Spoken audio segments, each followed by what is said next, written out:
Hello, in this video I will show you how to set up VPN on REALME C71.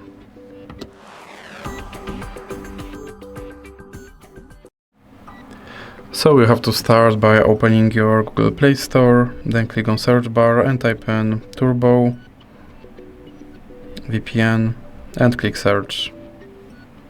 Then select this application and click install.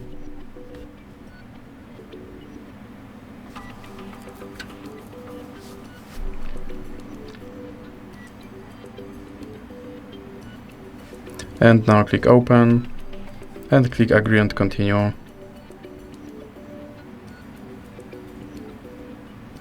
Then you can close this ad and click allow. Now click consent and click on this button to start your VPN and click OK. Now I can close this ad, and as you can see I'm connected to VPN in Canada. So that's it for this video. If you liked it, please remember to leave a like and subscribe.